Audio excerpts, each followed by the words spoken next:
you are kidding, Mr. Putin.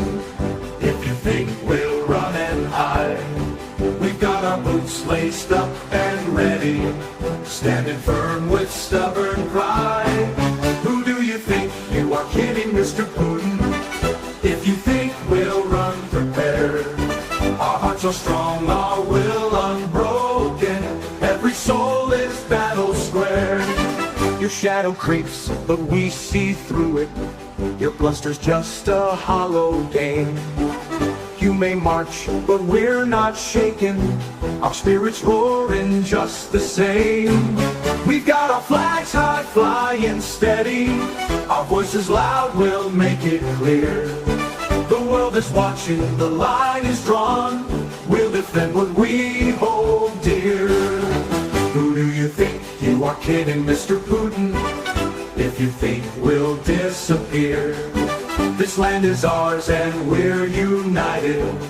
Every heart beats loud with cheer. So step away or face the thunder. This is a fight you cannot win. Who do you think you are kidding, Mr. Putin? If you think we'll let you win.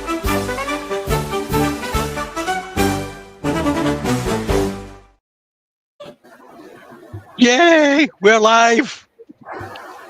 Live.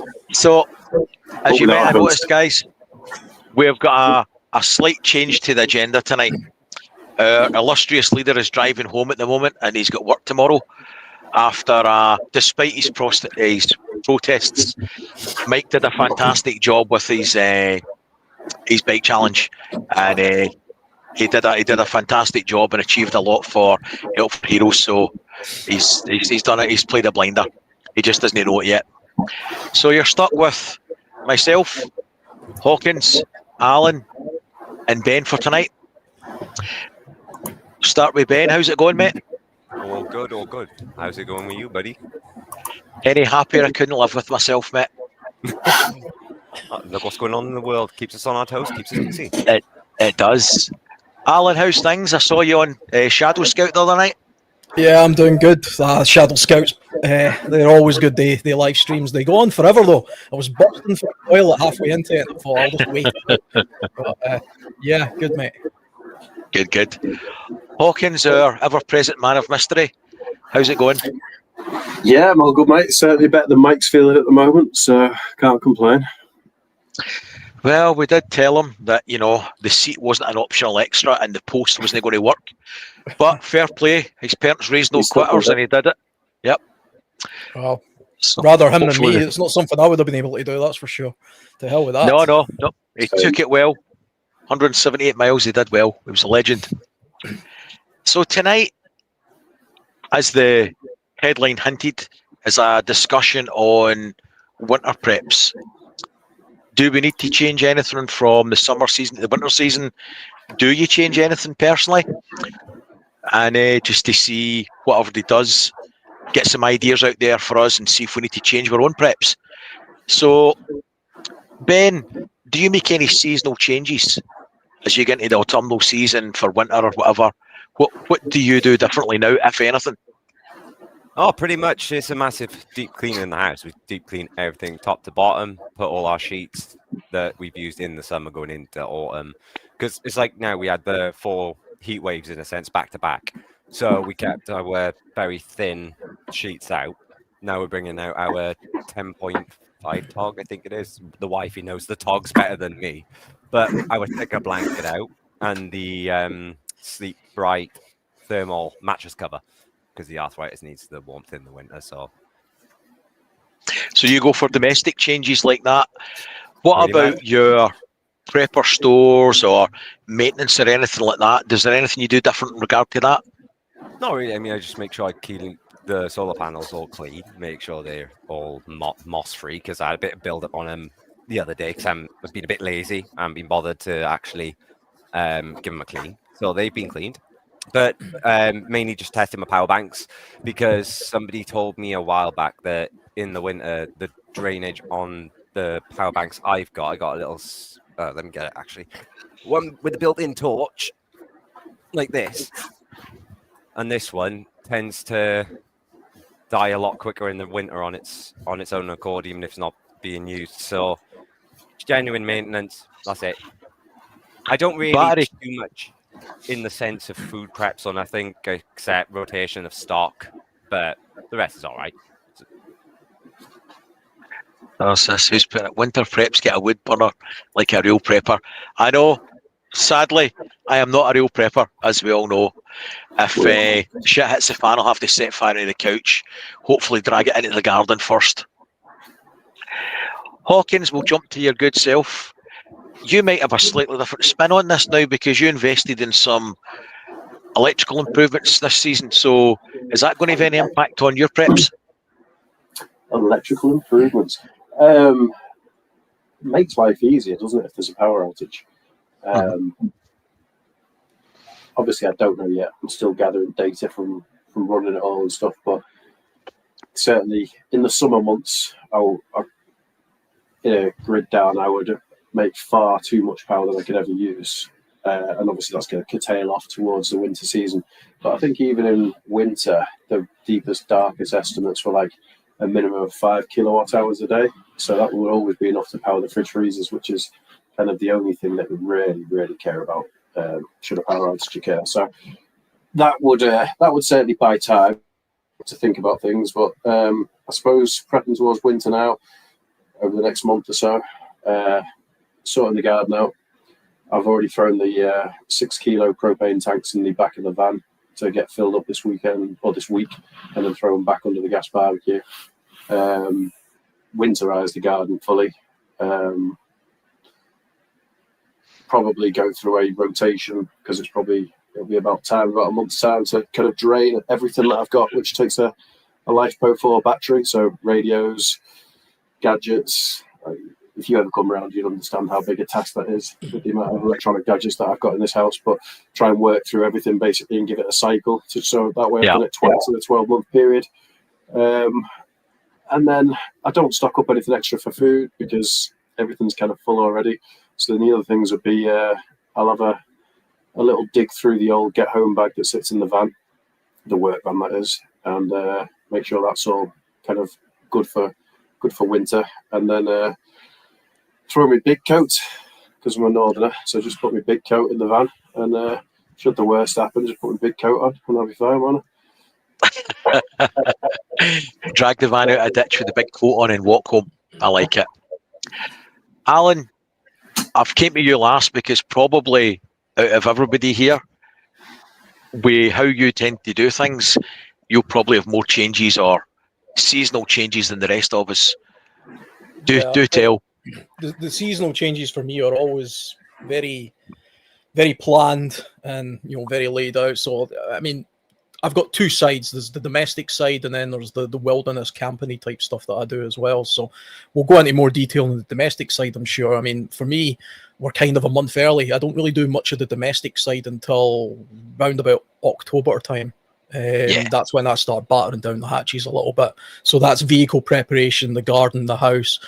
Like I've said before in other videos, I've only lived in this house a few years, and it's prone to storm damage, as I've discovered. So there's things I'm going to put in place for that. I'm not going to get caught out for the third time. I say, but there seems to always be something. I've got a big trampoline and that's caused me problems in the past. So all of that stuff, the pipes. You mean the glider? Stuff. Oh yeah, I've got the biggest trampoline in the street, and at one point it ended up on my shed, and that was a nightmare. Have you not got the ground anchors that you screw into the the half-inch impact driver? Yeah, I have everything now. Everything you could possibly conceive to hold this thing down. Sandbags, water containers, the screw things, the works. But yeah, I mean, that's the domestic side of it. But from the wilderness side of it, the autumn time, as I refer to it, is my favourite time of year. It's a great time of year to be out in the woods in the UK. There's no bugs. You can see a lot of the vegetation. You can do a lot of stuff. I like the colder nights because fires and stuff feel cozier. You can start using different kinds of gear. I like to camp on the ground rather than in trees like I do in the summertime. So I change a lot of my kit over from the summer stuff to the winter stuff, and I've got a process for that. We might talk about it later on, but really it's just winter gear is heavier, bulkier, and it's really a case of moving my small bag items into my big bag items and a bit of a clothing change. The kit itself doesn't change a lot. It will, depending on whether I'm going into an extremely cold place. So if I go up a summit or something, I'll take different kinds of gas or fuel based on where it is I'm going. So I'll adapt my cooking methods. But other than that, it's much the same. But this is also the time of year where I start buying my summer gear. Yes. It's always the way that the summer gear is cheaper in the winter and the winter gear is cheaper in the summer. And so I have a process twice a year where I start browsing the sites and starring things on Amazon and stuff that I want to update my preps with. Oh, thank you very much, Mark's Adventures. That's very kind of you. I think he's confused and thinks Mike's still actually cycling. It'll all go to the Help for Heroes cause. Again, it's very kind, and Mike's had a lot of outlays personally for this, so it'll all be gratefully received, I'm sure. Renegade prepping, sit in the centre. God, he's not even here and he's still bullying people about. It's the camera, it's not me. I'm still the way I normally sit. This is what inevitably happens. I've seen this coming, to be honest. It's a bit like one of those TV shows where the star of the show starts to get slightly outshined by the co-star, and before you know it, Brian's the main man. And I'm surrounded by idiots. I was wondering what he's going to do when the viewership goes through the roof tonight, and we've got 20,000 live watchers, and Mike realizes it's him that's been letting the channel down. Just so everybody knows, Mike's still monitoring the channel, and he's listening in as he's travelling home at the moment, and he's got a whole list of things itching to play in the background, I'm sure, and that one was... Yep, there we go. Hawkins, you should have printed out an image of his face and just wore it like a mask. Pretended to be him. Yeah. A baboon's butt. So, my own winter preps, when I travelled away a lot, I would tend to carry about 10 gallons of diesel in the vehicle, about 18 little packets of bottles of water, and about 4 of the American MRE self-heating wrap packs. 2 sleeping bags, 1 heavy, 1 lightweight summer, 1 as a liner, and a shovel, a hat, and I think a couple of books, if I'm being honest. That was about it. And a second, the phone's ringing at the same time. So that was that. But when I started doing more of the prepping things at home, domestically, one thing when we're on the front of talking about solar and things, for people that have got domestic solar and batteries, wintertime, don't forget to change your tariffs. So obviously we're not getting as much sunshine, so you want to maximise your batteries by changing to a tariff such as maybe Octopus Cozy, in which you'll get 3 charging windows. So it'll knock about 2/3 off your bill that way alone, because your unit costs lower. I can't read this for you. What's Andy said? It says, it's the Bombardier saying, guys, Hawkins said he's in charge tonight, so said I wasn't allowed on, said he preferred Ben and Alan. And that's absolutely true, because he's just got a bad attitude. He's not a real prepper. He's not got a wood burner. He's staring at the sky right now. That's what I thought he was doing. Andy was asked, but he's out. And I hope Miss Worm can share it, but Andy's also running a secondary channel on UFOs, which is pretty good, actually. And he's out doing some UFO spotting. Or did he say he was... I've watched the videos, they're quite good. He did say he was going out to get probed, but I thought that meant UFOs, so I'll give him the benefit of the doubt. That was Mike last week on his bike ride. And if you're going to switch to Octopus, ask Mike for a link. Yes, good call. You'll also get 50 quid each if you do that. I believe that's the split in the tariff. So, have we got any questions queued up, Hawkins? Nobody's asked a thing yet, mate, that I've noticed. I'll chuck one in. No. Go for it. Have any of you thought about having a blackout kit? I have a blackout kit. Okay, cool. Depends what you mean by a blackout kit. So a blackout kit for me is a torch in every room. Yep. And redundant power systems in case the lights go out, and secondary heat sources, secondary lighting sources.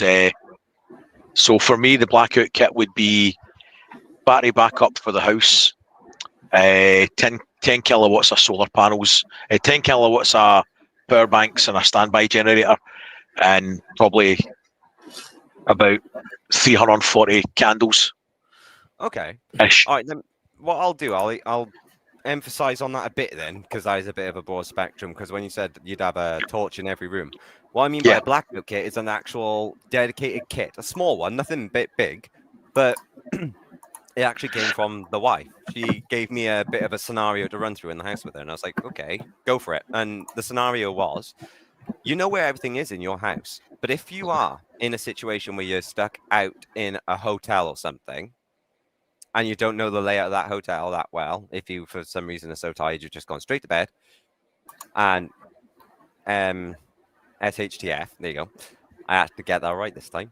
Yeah, she said, well, you would need a kind of a kit. So if they lost all power and you had no way of seeing your way to that door or throughout that hotel, how are you going to do it? And I just immediately didn't think like a prep. I went, I got my phone. And she went, what happens if you couldn't charge it? All I right, wouldn't go to sleep. Yeah, exactly. So I was like, all right, give me an idea. What would your like bug out kit be? And she put headlamp, batteries, lantern, radio, a power bank, and 2 bottles of water and a power bar. So I think she means like a snack bar. I got some of her notes because she's looking after the kiddies for us. But yeah, no, that's what she would label a blackout kit. You know, I don't think it's a bad idea. Sorry, Alan. On you go. I was just going to say, when you were laying out that kit there, it actually reminds me of something that a while ago I was watching something to do with the subway in New York, and all the trains stopped. I went, and it was properly blackout in the subway. And I remember at the time, because I was traveling to London sometimes, that could happen in the London Underground. And I looked it up, and it had happened a couple of times, not very often, but it does happen. And so I started carrying a similar kit. You know, I didn't have spare battery stuff, but I had a head torch and one of those small power banks to it's a rechargeable head torch. Anyway, I added that to my little bag that I used to carry around, and that was really just as a sort of blackout kit for the underground. It was its only function, because try to walk through a railway tunnel in the dark, which is what they do in those situations with some rubbish light. You know, that could be a real problem. And it reminded me of remember the attacks that took place in the London Underground. Yeah. Yes. You know, and there's been fires and attacks and all sorts of things. And then you had that subway attack in, I think it was St. Petersburg as well. They also had to fight through pitch black smoke and all sorts of stuff. And, you know, so your phone light might come in handy, but you want something on your head. And if you've got your phone, you want to be using that as a phone probably, or try to get a signal. Yeah. And having something, you know, hands-free could make all the difference. So a head torch goes a long way, and they weigh almost nothing. So throw them in every bag is what I say. Yeah, I got one. So don't take the piss out of me, because I missed it on the Scottish meet. But and you all took the piss out of people who do it. But I carry a man bag around with me. Yeah, so it's a 511 man bag. But in that would be pretty much what you said. I carry 2 lights, torches, big power bank. I bet your man bag is the same as my man bag. Is it the Moab 10 by any chance? It depends. So I've got a Maxpedition one that slings over my shoulders as like a crossbody one, and then I've got a 511 sort of satchel one, like I don't know what you call it, one of them courier messenger bags. And that was because I was a couple of years ago working down London Way again, was on tubes and stuff, and it seemed slightly less conspicuous than the Maxpedition one that I was carrying at the time. But in that, there's power banks, IFACs, Kindle chargers, leads, torches, firelight and stuff, ends, you know, everything you'd ever kind of want to be stuck in a train, really. It kind of I was going to say type stuff, eh? Yeah. I was going to say, when I worked in London, even last year when I was down for a few weeks working, I probably didn't have anything like that. And then I was thinking, well, actually, my backpack that I carried for work had torches, tape measures, release keys, London Fire Brigade keys, all sorts of shit. So I at least had 3 torches in it, a head torch, and 2 mag lights. So I was about to say I don't do that, and then I remembered, I did. What's this? Why a man bag? I can get more in my backpack. Horses for courses, isn't it? I suppose it depends what you're comfortable carrying in your day-to-day leisure or work activities. But as long as you're carrying it, I think that's really the message that we're trying to get out there. Mike, if you're still kicking about, and you had some starred questions. Do you want to fire one in? I've got 4 written down if you want. What Yeah, was there the you go. most useless thing you had in your first winter kit? Hawkins, you've been talking. You can take it. Giggity. Useless thing in my kit. No, I'm not Mike. I don't take it like that. Most useless thing that I've ever had in my first winter kit. The only thing I've probably never used that's been in my winter kit that's gone in a vehicle, weirdly, is a propane stove. That's probably the only thing I've never used. I don't do hot drinks. I'm not a hot drinker. I'm a Pepsi Max drinker. But I used to carry one should the need ever arise, and it's never arisen. So that's probably the only thing that's sat in my winter kit. I've used hand warmers, I've used extra clothes, I've used food, I've used whatever, but I've never used a propane stove. So I'll go with that. Even though it could be a lifesaver, that's the one thing I've never used. Fair enough. Same question, Ben. I bought a winter car kit back, I think it was about 4 or 5 years ago. And I was unlucky to have a radio, lovely little radio, but it was a factory defect. Ah. Yeah. So you didn't try it first? No, I tried it first, and nothing was working with it. And I thought, okay, now I'm good at tinkering. I'll open it up and have a look. Didn't have a look, and nothing was connected inside. So put it back together with pictures, sent it back to the supplier. Fair play, they sent me a brand new one. But yeah, that was utterly useless for the first 2 weeks of having it. So that's unavoidable. At least you didn't put it in the bag in time of need. Went to use it. That's probably been the worst case scenario. Alan, what about your good self? Which steaming pile of shit have you bought? Well, I've probably had a few different things over the years, and I've dialed my kit down so much that I hate redundant stuff. I'm kind of against the idea of grab bags and stuff if you don't use the stuff in the grab bag. So everything I would consider to be a bug out bag or a grab bag or an inch bag or any of the other names, it's just my camping gear. It's just my gear. So I'm always using it. Even the survival kits and stuff that I have, it's all things that I've always used. I did at one point, I was carrying, Hawkins was talking about the hand warmers. I had a Zippo one for a while, which requires fuel. And I thought that's a fantastic idea. And I could think of all sorts of uses for it. And honestly, I carried this in my bag for, 10 years. I think I used it once. And you have to carry a little bottle of fuel with it as well. And I thought, you know what, I'm just going to not use this anymore. And I kind of binned that. I've got a couple of what I would call kind of redundant items, not really in my camping gear, but in my car. Everybody says you'll bring a warm blanket or a warm jacket or something if you get caught out in the winter. And it just so happens I happen to know a couple of people who work offshore, and they gave me a flotation suit.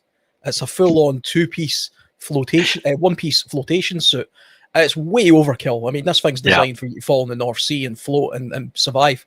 But I've vacuum packed it and put it into my car kit. So if I ever break down at the side of the road, I'm going to be donning this big blue bloody North Sea, which cost an absolute fortune, by the way. So I mean, in a way, that's kind of overkill. That's redundant. I made a video about it. So instead of the ambulance rescuing you for hypothermia, it'll be hyperthermia because you'll be overheating. Yeah, I mean, I posted the video and I got grief from people immediately saying, "Are you insane? I just looked it up. It's 900 quid." I'm like, well, you don't need to use this. Go just take a jacket. But it's what I had, so I'm not going to not use it. I'm never going to be on an oil rig in the North Sea, so I may as well put it somewhere where I might use it, which is my car. Port West do ones like that. They're quilted overalls, reflective overalls, because I had a job where one site in particular was always freezing. So I'd bought these things at like 60 quid, but they're reflective overalls, but they're all quilted and they're good for down to about -12. And see, for sticking in your car, fantastic. They're worth it just for that. Right, last one from your end before we go into that. Before you chair on there, just let me. So, Survivalist. I've just completely forgot your name, mate. Sorry. Basically, you're talking about the Zippo hand warmers. Yeah. Have you seen the electric ones? No. They're about 25, 30 quid. They're a 10,000 milliamp hour battery. The USB-C PD charge, and if you buy the decent ones, and they got 3 heat settings, and honestly, they're absolutely fantastic. I work outside, or used to work outside, now I'm a spreadsheet bitch. but I used to work outside for my job all day in winter. And honestly, throw one of these in each of your pockets, fantastic. And when your hands are freezing and it's like 0 outside and you're working with your hands as like a sparky or whatever, throw your hands back in your jacket. And honestly, it's like 50, 60 degrees in there. You get them on Amazon Nice. by a Cooper, like fantastic little things.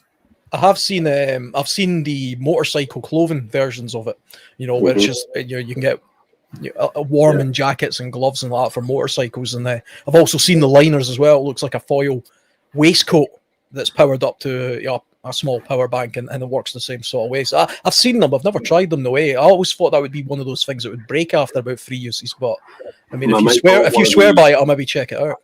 I swear by the hand warmers, and my mate bought the fleece jacket one with the heaters in it and plugged the power bank into that, and he swore by that, and he must have used that for about 3 years while I worked with him, and it was great. So something to look into if you work in the colder environments. I'll have a look at that, mate. I might even get a link off you in Discord later if you got it.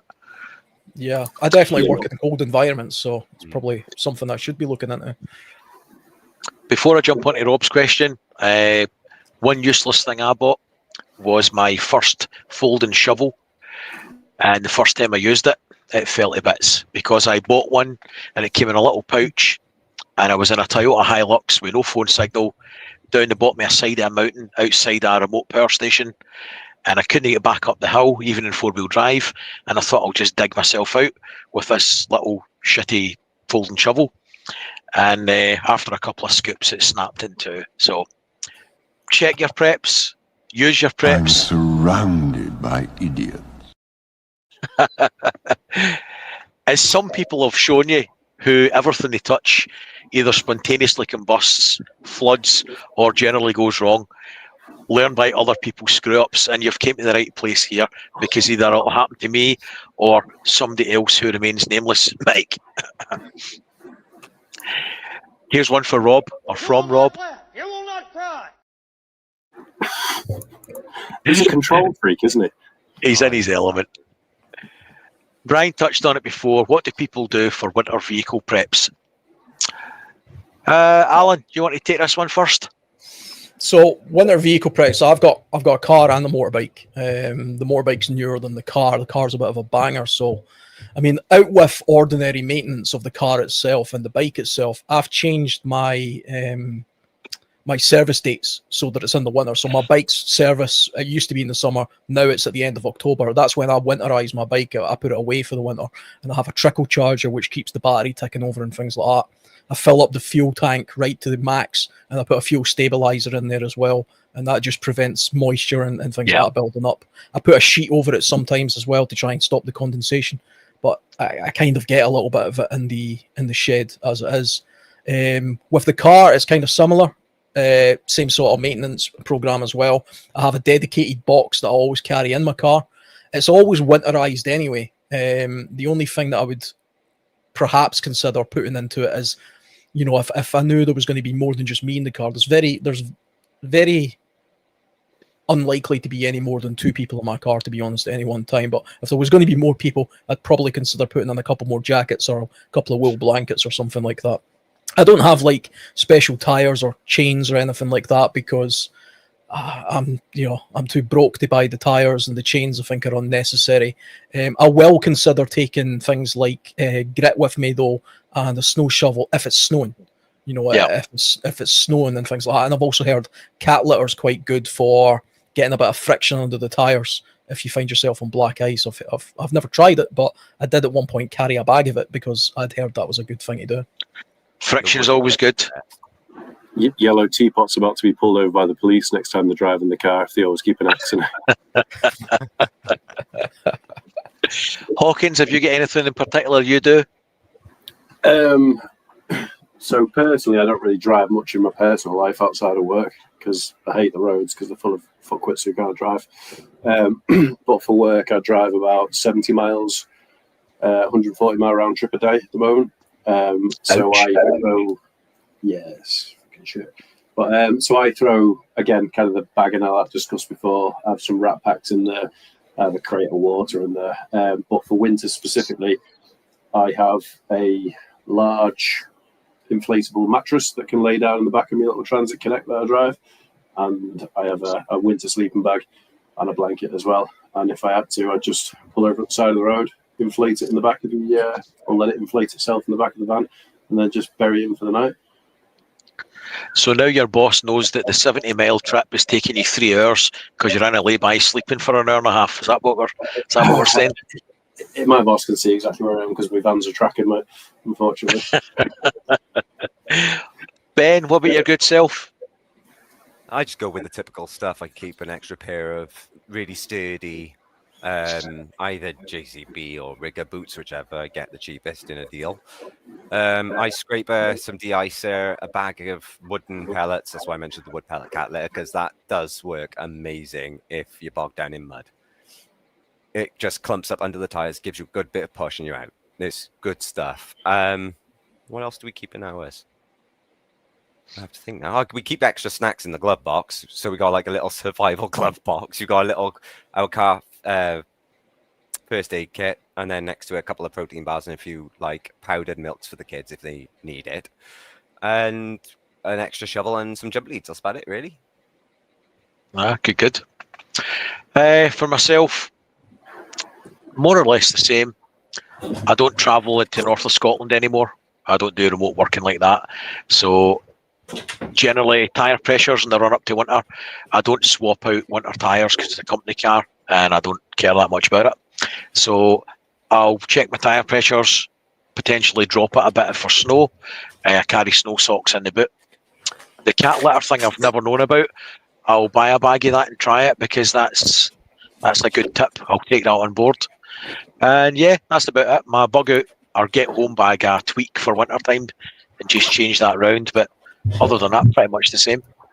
Have you used the snow socks before? Yes. They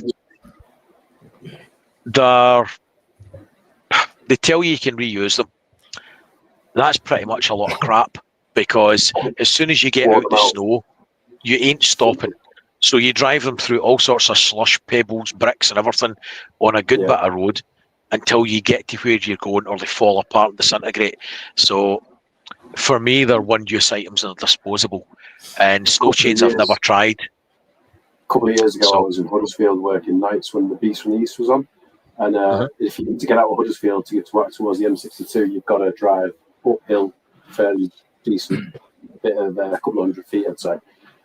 Without snow socks, you couldn't go anywhere. So all the vans of all the lads in work were all just buried at the bottom of this road at like 2 o'clock in the morning with the snow coming down. And a couple of us who were on the books all had snow socks that we'd issued as part of the project, threw the snow socks on, and the difference it made, we just sailed straight up the hill and had to leave the other lads just at the bottom of the bottom of the hill in Huddersfield and just leave them behind.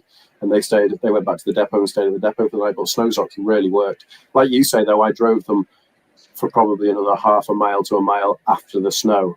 As you said, you don't want to stop. And they were absolutely trashed by the time I'd got to the top. They were just worn out, basically, kind of worn through them. But definitely recommend it for anyone. They're quite pricey if you're buying them yourself for a one-use item. But I don't know how you would ever reuse them again because they just don't look too good at the end of it, even in a short duration trip.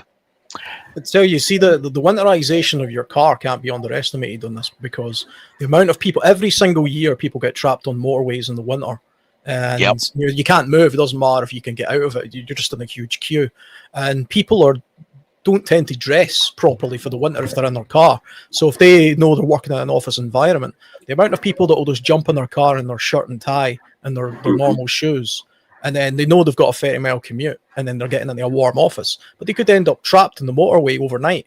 I mean, I used to commute from where I used to live in a town called Livingston. I used to commute to near Glasgow, a place called Eurocentral on the M8, and that's a notoriously terrible motorway just generally, but in the winter it came to a stop completely a few times. Now, luckily the longest I ever spent in my car was about 4 hours, but I mean that's a 40-minute drive normally, and it took 4 hours.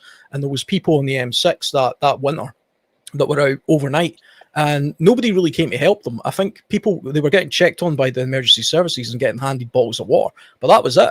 A lot of them were running out of fuel and stuff because they thought they could just keep their car on all day, and you can't really do that, especially if you're on fumes. And so dress properly. And weirdly enough, this sounds stupid, but see one of those big candles, the 12-hour type candles, if you keep that in your car as well with some matches or a lighter, you can turn your car off, put that on. It gives you a little bit of ambient light, but there is a little bit of heat because you're in an enclosed car and you've got your body heat. It will also put a little bit of heat as well. So, carry a candle as well. Although crack the window now and again if you're going to like, eat all your air. I've just visions now of people stuck for a 20-minute traffic jam in winter, getting burnt to death in a car after following this advice. We know Just the these first people person from to do that will be, flames don't we? clawing at the window. Use naked flames. on fire in an electric car. It's going to be Michael. Yeah. Funnily enough, the missus actually just quickly brought up my grab bag that I used in London, which is now my work bag. I don't know if that's the same one you've got, Hawkins, but it's a small 5'11" bag. I think these are great for travel. It's not quite a backpack; it's a single sling thing. They're good for travel, but I always have, a head torch in there, and that was the subway thing. Yeah. Winter comfort favourite foods. Ooh, soup. Just to let you know, Brian, I've got about 6 questions lined up that I've copied out the chat. So once we're done, Phillips, I've got a few more to go through. We'll run through them, mate. For me, favourite winter comfort food would be nice thick chunky soup and a tiger loaf. And just for the record, nobody's getting any of the tiger loaf. It's mine's, right? It's all for me. So that's pretty much mine's. Ben? Definitely gotta have a stew. Doesn't matter what you throw in it, just a nice hearty stew. I love a stew. But if you're talking about tiger bread, then what I'm going to say is this. The next time I'm at prepper meet and you're there, I'm definitely going to be zipping up my tent and putting a padlock on it because my tiger bread's mine. Unless you want to go, bare knuckle brawl on this. I've got a weight advantage, mate. It'll be sumo challenge for food. Yeah, I'll take that bet. Advantage, but I got the stamina. Hawkins. Yeah, don't aim for the ankles, Mr. Glass. Yeah. Similar to you two, anything that comes out of a crock pot, mate, in winter, isn't it? You get home from work, you've had it in a crock pot all day, simmering away. And I second the tiger bread. One got delivered this morning, and sausage and bacon on it. Beautiful. So, yeah, crock pot and tiger bread, mate. Alan, are you going to spoil the pattern here? Well, I just take whiskey, but no, I mean, it's whiskey and tiger bread. Whiskey and tiger bread, one pot stew, Irish stew. Every winter I make something like that. I've got lots of Dutch ovens and stuff, and I've got a large winter TP setup that I sometimes use. It's a bit overkill, but I've got a few videos of me making one pot Irish stews. You just chuck everything in there, and that's the beauty of winter time. Stuff like that's kind of cozy, and you can cook it all day. It's great. It's a good outdoor food. You can throw beer and everything in it. Yeah, that's exactly what it's like. I've made it a dozen ways, so there's no one recipe. It always has alcohol in it for some description. Well, it's all to keep you warm, mate. It's a survival tactic, that's all. Okay, Hawkins, what else have we got, mate? So someone said, Hawkins, are the O-lights worth the extra money? I've looked at them, but they seem expensive for a torch. Yeah, they are decent torches. I've probably got, as Brian, if you can remember from the prepper meet, me and JP had a bit of an O-light off, didn't we, getting all our O-lights out? I think I only brought about 5 with me, but I've got about 10 to 15. Spent a fortune on them over the years, but yeah, they are decent torches. So yes, for that one. Next question. I don't have any, so I'm out of that one. Alan, have you got a view on the O-light debacle? When it comes to torches, I mean, I tend to go by head torches more than hand torches. I've got a couple of spotting torches which are handheld and they're very bright. And I did once see something talking about the use of torches as a self-defense mechanism. The bright light and the very high lumens. And there's lots of prepping utility and survival utility for very, very bright focused torches. Which it's a different topic altogether, but in some countries they're actually trying to make them illegal. So it's get your hands on them now, I would say. Oh, like Javalots, I think they're called, are the kind of the long range ones. Here's one for you. So I work on the railway, and a couple of years ago in an engineering possession on a midweek night shift. Obviously, if you know anything about railway, engineering possession means there's no trains on. And I got a phone call off the ES, who's the engineering supervisor, telling me he's had reports that there's a train or something within the engineering possession. It was all chaos going on. And basically, I'd had 2 of my O lights out, which are 12,000 lumen each, so 24,000 lumen. And somebody had seen the light coming around the curve on the railway and assumed that it was a train coming around the curve. And the entire gang had jumped off track thinking that there's a train coming around the curve. And it was actually just me walking down track with 2 O lights in my hand. So... So those questions asked then. Yeah, I'm known to be a bit weird at work. Yeah. You see the police, you know, with the police always shine their torch in your face when you're in your car and stuff. That's a very common tactic to disorientate people and destroy their night vision and stuff. And What if you get one of those O-lights with the strobe feature off the back button? So as you grip the torch and you press it with your thumb, you'll literally get the strobe function. And honestly, that will daze anyone, day or night. Like if you just bang it into their face and press the strobe function, you'll disorientate anyone, doesn't matter who they are. They use dazzlers in CQB and room clearances. That's fairly common. They'll have them on a wrist mount on the pistol or the rifle, whatever they're clearing the rooms with. They'll put dazzlers on them, allegedly. What's the next one, mate? How many of you are hot-blooded versus cold? I am hot-blooded, only cold if ill or very tired, or if it's Baltic. Very rarely use jumpers, good for acquiring extra cuddles in winter. So yeah, who's cold-blooded, hot-blooded? I sleep with a fan on even in winter. It drives my wife nuts.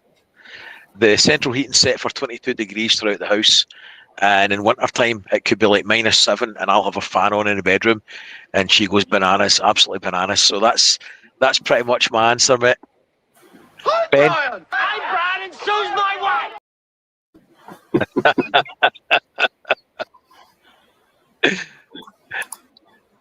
Well, Ben, are you a lizard or? We You're can't on hear mute, you. Ben. You've muted your mic. you're Ben, you're mute. There we go. That's We got better. I actually unclicked it twice. I think this is on its way out again. But hot-blooded I am. yeah, I'm pretty cold-blooded. I think. I know. See, as I've been getting older, I seem to be getting more hot-blooded. I think that's probably just the layers that I'm starting to acquire naturally, if you know what I mean. The winter coat. the permanent winter coat. I'm taking on the persona of a walrus slowly. You know. I'm wearing about 2 winter jackets as we speak, but it looks it. Right, I think we've covered that one. What's next on the agenda? Somebody said my zip on my jacket has died. Recommended winter jackets. So I'm going to jump in there straight away with mountain equipment. I've got a lovely blue mountain equipment jacket that is absolutely toasty as, and I'll just leave it at that. Mountain equipment's my recommendation. I have no recommendations at all because it's not something I know anything about. Alan, I've got a funny idea you might know something about this. Yeah, I mean, if money's no object, right, or you can at least afford one, which is all I have. The company UF Pro, I've mentioned them before, but they are horrendously expensive. They do the world's best tactical winter clothing, hands down. I've done a ton of research across the board of all different kinds of brands and stuff going. UF Pro, I think they're Slovakian or something. They're amazing. I've got some of their stuff behind me. You've posted the link on Discord before. I've had a mooch through that lot. Not cheap. Not cheap. No. But yeah, that's what I would always say. Especially if you're in a roughly? I think half an hour's work for you, Brian. For the winter jacket I've got there, I'd have to quickly look it up, but you're talking for the basic winter jacket, you're talking about 350, I think, and then it goes up to about 600 quid for the bigger one.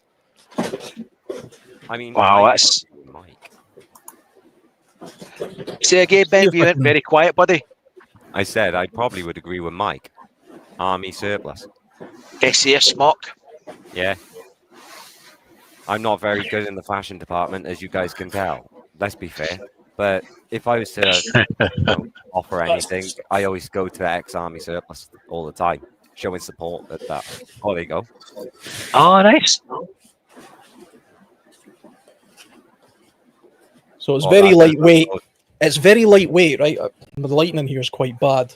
But if you look inside, it has a special foam type material that they put in it. And they use all sorts of other lofting materials and stuff as well. And it's all very strategically put in certain places with special stretch panels and all sorts of stuff, eh? But the special forces guys who work in the mountainous environments in the dead of winter, you're talking about your sort of SBS guys or Royal Marines or these, Swedish special forces and stuff. When you see them out in those environments, this is the kind of gear that they're wearing, eh? But you're going to pay top dollar for it. If it keeps you alive, it's pretty Gucci though. Oh, it's very Gucci. It lasts a long time as well. It's very comfortable. Oh, there's a tough question. A jacket or a power bank? Well, if it's an I'm slightly biased. I would actually. I've got jackets for the power banks. Actually, they've got their own little coats. That's how sad I am. But I would go for the. I've got many issues, mate. You've got a torch fetish. Alan's got more jackets than Mr. Ben, and I've got a slight thing about power banks. Ben, I don't even want to go there. We've heard it. We've seen it written in the urinals. That's between you and. Listen. There was a whole different context them days. Any other questions on the list, Hawkins? Oh, yeah, there's a few, mate. Go for the it. next one is, have any of you guys looked into MeshCore yet? It's a text and communication device system that works on bandwidth, so the government can't take it down. It's well cheap, from about £20 upwards. Yeah. Yes. So this is Meshtastic. This is MeshCore he's asked about, which is... I've watched a bit on Andy Kirby's. You seen Andy's stuff lately? Yes, I do, mate. Yeah, I've actually just switched to MeshCore last Friday when I got back from holiday. I switched everything over to MeshCore where I am. So I what you thinking? moved my repeaters and everything. Miles better. And the reason being is because if you remember from my previous Meshtastic videos that we talked about on the comms on, is Meshtastic was a victim of its own success. So it was never designed primarily to be so successful and to have so many users, and the telemetry and packets that were sent in the background was too heavy, and it would saturate the bandwidth of because it's LoRa, it's very low bandwidth, so it saturated the connection. So basically you ended up with a messaging system where you could see everybody, and if you were in a busy area, MeshCore, I live east of York a little bit, and I've got a few nodes up myself on hills, and other guys have already got it. And so I can reliably communicate to Darlington and back from my house south to Doncaster. And somebody's just bridged the Pennines now, so we've now got comms over to Wigan. So actually Wigan can talk to Darlington or Doncaster. So if you kind of see those sorts of distances that are involved now, it's basically Meshtastic, but with very low background telemetry packets switching about, so it doesn't saturate the link, and it just works a lot better. It'll do 64 hops, I think my mate told me the other day. So Meshtastic is limited to 7 hops. So if you've got 7 nodes, it'll only jump through 7 nodes. MeshCore, because it's designed from the ground up to be for a low bandwidth link, it can do 64 hops.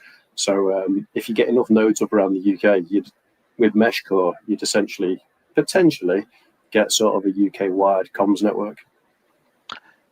For those that don't know, on the Discord channel, and Miss Worm, our awesome moderator, will share it when she gets a minute. The Discord has got a separate channel on the Discord of Meshtastic. We had a push as a group probably about 6 months ago, and we got a lot of people basically uptaking on Meshtastic, but with a lot of things going over and life taking over, it's died a little. There's not been the same push on it, but with the sounds of it, Hawkins, the MeshCore thing might be something we all need to have a chat about, maybe upgrading and changing the firmware to.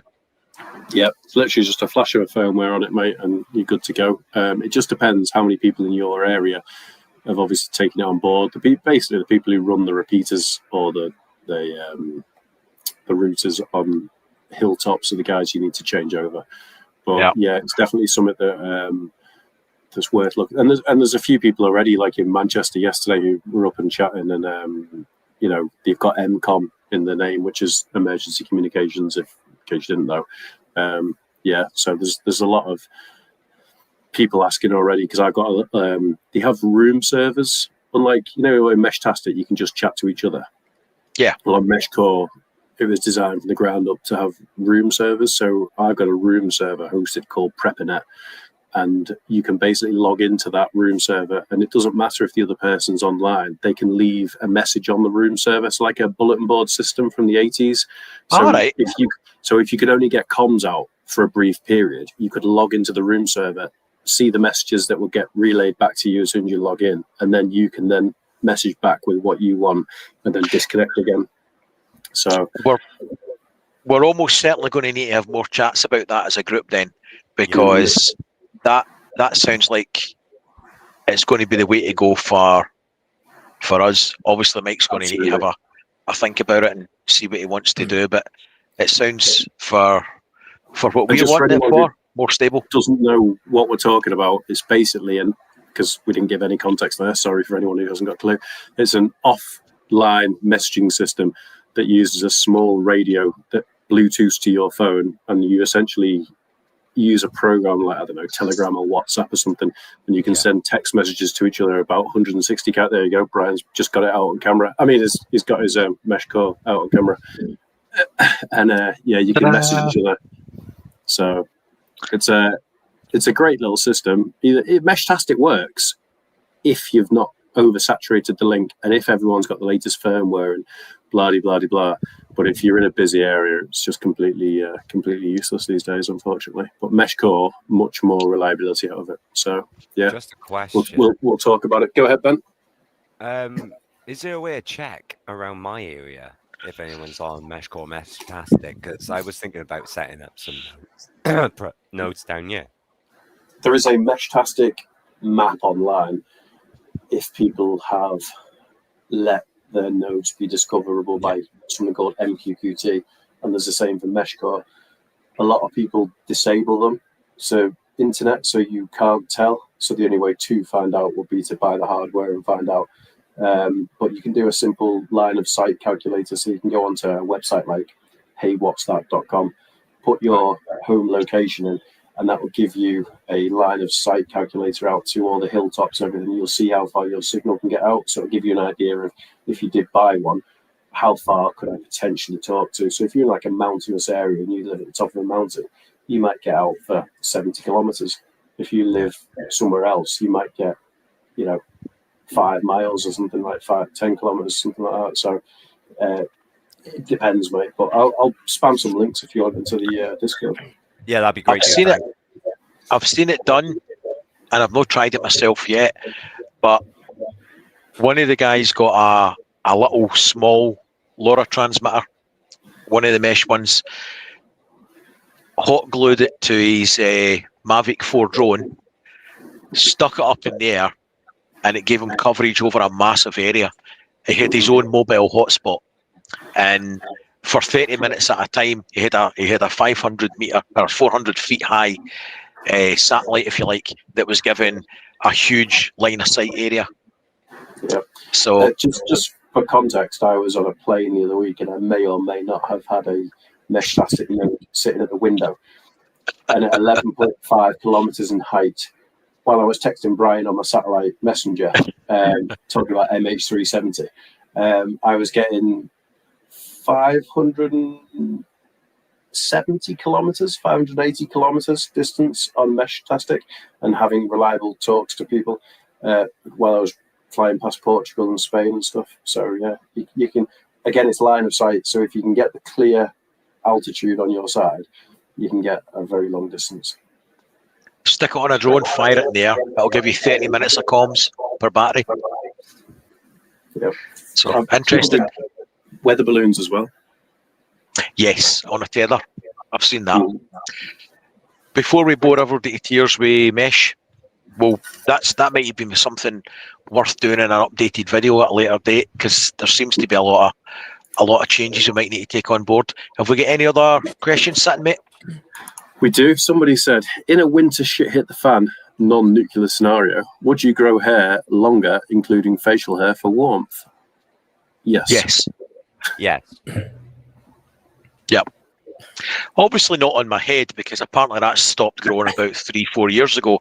But I'd still look like Grizzly Adams from the nose down. I didn't want to mention that, but Yes, you did. Right, next one, mate. Here's a good Do one. it. Do it now. Thanks, there Mike. he goes again. He can't help himself. I've not seen any for a while, so if anybody does, I've got some more to go now, but if anyone does have a question, make sure you put it in caps, because otherwise I won't see it because I've been chatting. So next one is, what scenarios do you talk over with your partners? Please, just prepping related. So yeah, not bedroom scenarios, Brian, but what prepping scenarios? Ah, well, that's me down to 2 topics to talk about. Alan, do you want to take this one first? I Well- don't mind. Oh, go ahead, Ben. Go ahead. Only reason I jump in then, sorry to jump in between you both. Me and It's all Mrs. good. RP were talking about it only last night.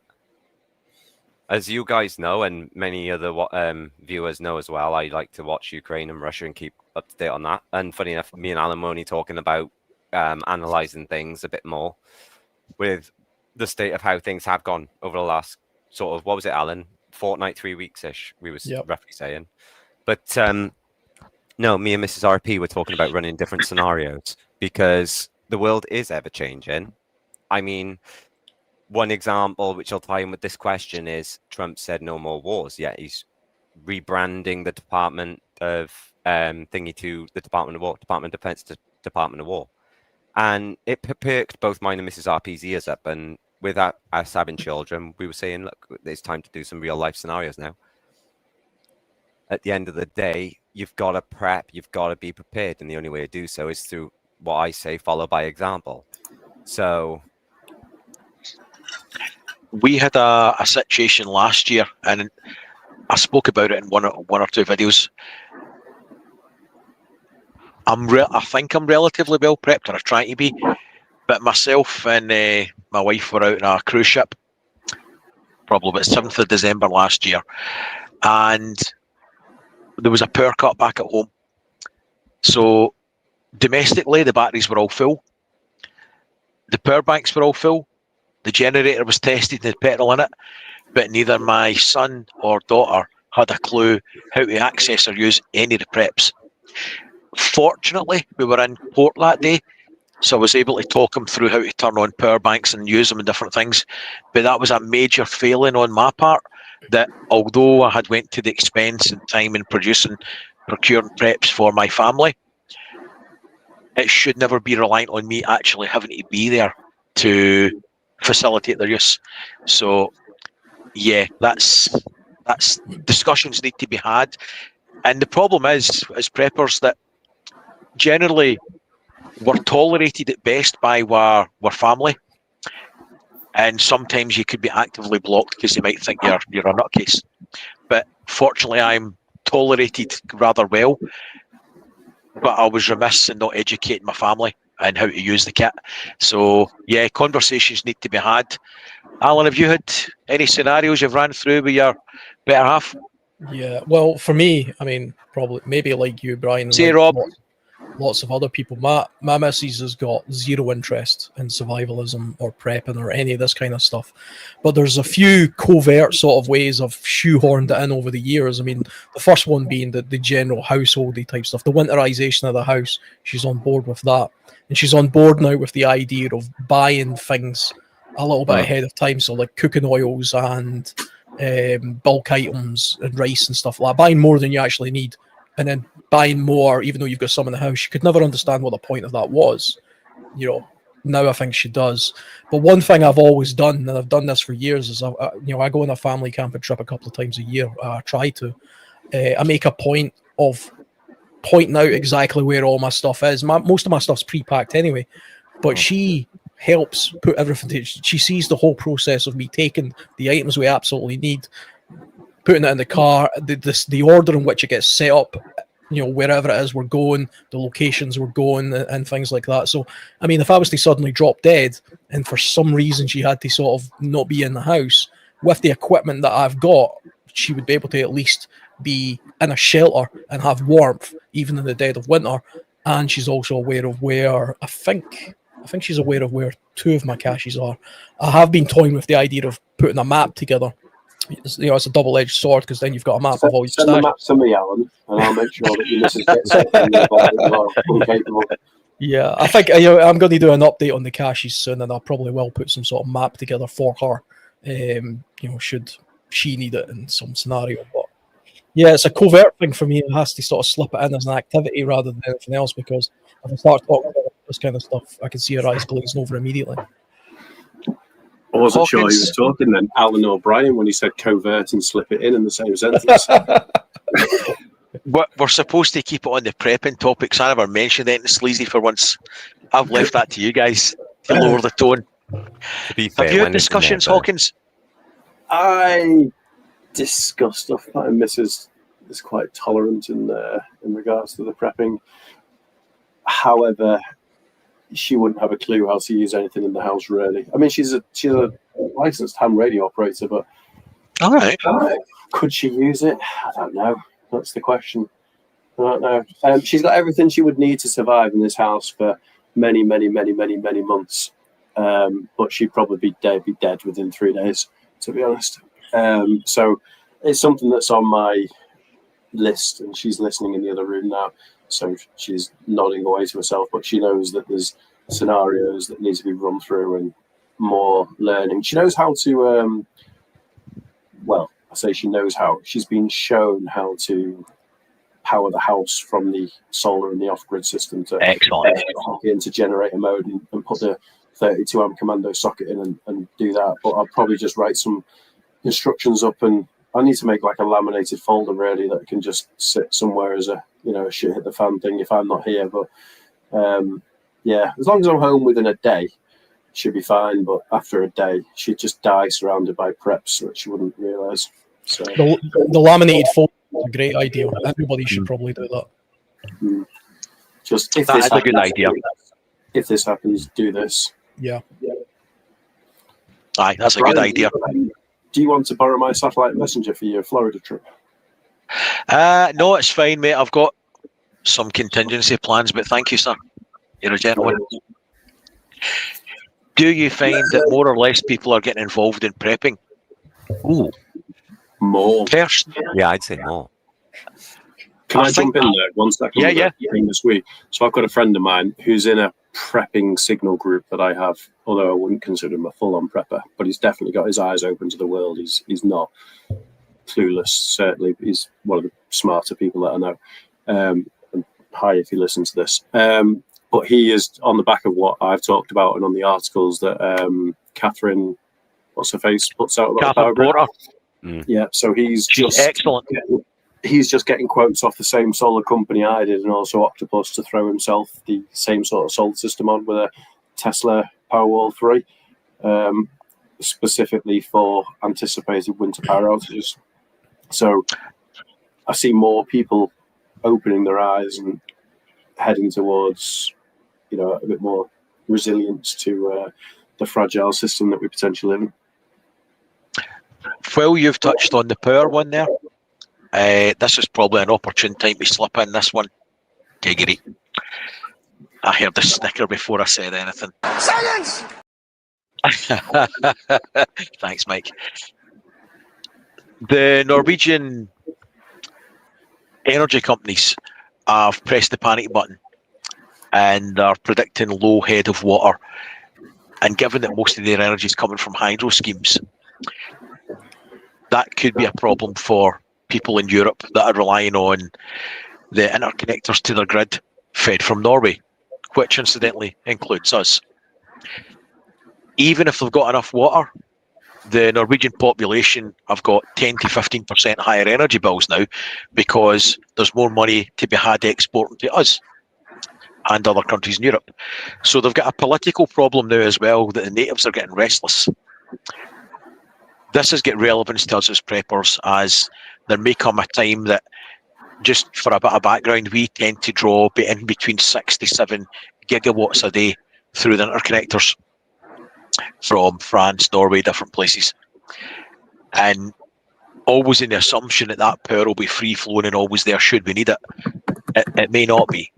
So it might be an interesting winter. And off the back of that, the French are offlining 5 nuclear power stations for care and maintenance starting in about October this year. So winter preps, make sure you get plenty of batteries in case we've got our own problems because of other people's problems. I just thought I'd put that at the end there. I'll go back on topic, sorry. Alan, do you think people in your social circle are more into prepping now or even more inclined to talk about it? What's been your experience? I think more people generally are inclined to talk about it or maybe even take an interest in it. It's one of these things where I see it as ebbs and flows based on what's in the news cycle. I remember during the pandemic, people were suddenly getting into stockpiling, and they were all virologists, and that became a thing for a while, and then it waned away.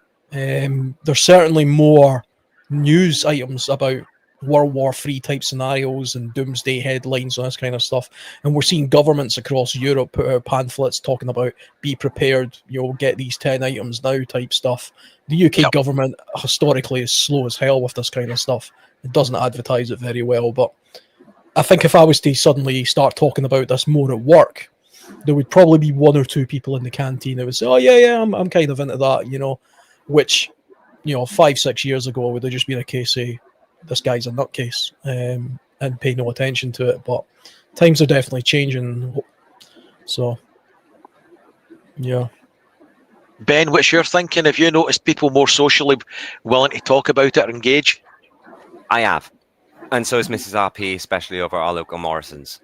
A lot more people are starting to not talk about being preppers, I will say that, but they're talking about, okay, we need to take in more local essentials. And to be fair, I have noticed that compared to what we went through with COVID, that in a sense being a panic prep, everyone last minute panic buy-in, making sure they got everything in. This time it's more subtle. And I've noticed the ebb and flow, like you guys worded it, has slightly changed. There's been a drift in the wind. People are starting to get things in, more so tinned things. First aid. It's like when I did this with my arm, trying to get some actual bandages and things. Most of the first aid kits were sold out. Now, to the naked eye, you look at it and think, oh, it is the summer. Kids are off school. They've had falls. They probably cut themselves, grazed themselves. But then when whispers start getting louder into proper conversations, that's where we pick up our ears and think, well, hang on. We don't typically hear this on the average day-to-day basis. This is new.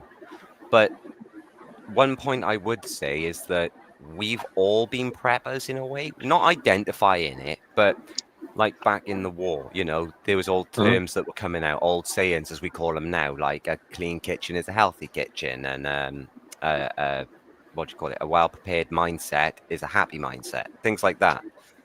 So in a sense, we're used to it. We when we're kids and we grow up into being adults, we see our parents, in a sense, cleaning the house. We think, well, why are they cleaning so much? Why do they keep things so clean? Why aren't we hoarders? Because we hear of hoarders. It's all down to preference and how you present your home and yourself. So if you're a clean person, bacteria levels and all are going to be lower. So, we kind of get used to it. We've gotten used to it over the years. COVID was a big eye-opener. And I think now people seeing more uncertainty, and then in a sense, like with what the government has done now with the ID checks and that. Yeah, I think the reliance on the just-in-time system that we all moved over to, and the cost of living, is pushing people to start thinking more like preppers originally would. The hardship is pushing them into things. People are now suddenly talking about wood burning stoves, not because they think it looks pretty, but literally because the energy bills are so bloody expensive. It just makes more sense to burn wood than it does to burn gas. And, food is getting astronomically expensive now as well. I remember seeing a run on olive oil a while ago because, they had a bad crop in Italy and Spain, and so people were rushing out and buying olive oil. Years ago, nobody would have did that. They would have just went to some other cheap alternative. But now people are starting to get that kind of mindset again, I think. And it's no bad thing. A little bit of hardship wakes people up to the realities that you should be a little bit more in charge of your own destiny and not be relying entirely on very fragile systems or governments. Exactly. Sorry, go on, dude. I was going to say, when the fireworks were going off in the Middle East, about a month or so ago, 2 months ago now, I actually had a text message from the next door neighbour saying, what should I get to prepare for X scenario? And I was like, oh, and I linked him to the fantastic.gov website that we've made in the UK. And just because I don't want to appear too weird. And just said basically too late. water storage. Yeah, exactly. Yeah, too late. I said start with water storage and gave him a list of stuff and a radio and this and that. But linked into a bunch of stuff. But he's a very normal person, certainly not anywhere near like us. And for him to ask and seek a little bit of guidance, people are definitely opening their eyes, shall we say. Do you know what? I think it's time we start realizing that what we do and talk about is normal. We just do it a little bit more than most. And the people who don't do this are the bloody idiots. It really is just that case. If you're literally just living day to day and you think somebody's always going to be there for you, you're the one that's going to feel sorry for yourself if the time comes. Yeah, that's right. But one final bit, and only because Mrs. RP pointed it out. To do with solar energy, with what you were saying, Brian, people are also getting used to that without realizing it, because a lot of our people around where we live have stopped putting their outside lights on because of the energy prices, and they've been going and getting solar-powered lights. Yeah, it's the same principle as just having wires. I know it's not this simple, but just for time constraints, 2 wires running from a solar panel to a backup battery. Yeah, it really is that simple. That's the problem, and it's all right. You'll have a charge controller between it generally, but I was going to say sometimes you see some things on Facebook that don't look too good, do you, Brian? Oh, mate, don't even go there. That's I argued with so many people this week over. I didn't want to see them burning to death. That was the whole premise, and yet they lost their mind. People in the chat might not know I had a little bit of a wobble and a meltdown at some Facebook posts, and it was somebody on one of the Facebook groups had posted a picture of a solar install he had done. My daughter had done it, hadn't she? Your daughter would have done a better job, mate. And I don't mean it with disrespect when I say this, but the problem was people were looking at it and saying, that's really good. Could you tell me how you did it? And I said, for the love of God, don't tell them how you did it, because that is the wrong way to do it. You're going to set your house on fire. I'm not going to go into how wrong or why it was wrong, but if I show you how to do something or tell you how to do something, fact check me. I might be wrong. I might be telling you the wrong way to do it, right? Because I'm fallible and I make mistakes. Just because somebody on the internet has got a couple of wires hanging and he flicks a switch and the light works, doesn't mean to say it's earthed and you're not going to get electrocuted when you plug a socket in it. Check your sources for everything, because it may well be full of shit. So, yeah, on that segue, we'll move on to the next question. What you got for us, Hawkins? Me like the best part of you ran down the crack of your mama's ass and ended up as a brown stain on the mattress. As always, Mike is harsh but so very fair. Backseat host. The next scenario, the next question was, what price do you put on not getting frozen snowed in though? So I think this was back when we were talking about cars and being stuck at the side of the road. I think it was when this question came through. We've covered that more or less, haven't we? Yeah. And then the only one, I think that was pretty much the last one that I've seen as a question, but I have been chatting a bit and listening to you guys, so I've not paid too much attention. Mike, do you have anything stored away to link up for us, perchance? Or is it just funny comments? Oh, here's one. I wanna be like Mike. Nobody wants to be like Mike at the moment with his red raw bottom.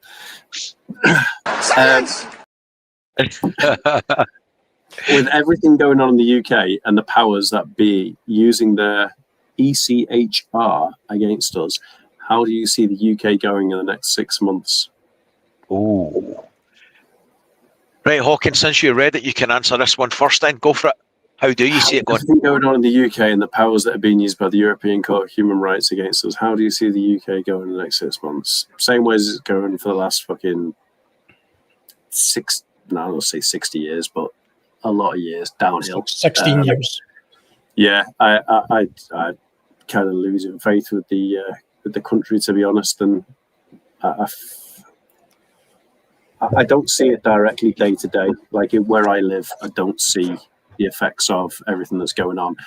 But if you open your eyes to the news and to what happens, you can see it. I'd hate to live in some areas of the country, and I think that I think the whole political system's broken. At the end of the day, as Alan will probably interject in a minute, the politicians are there to serve us.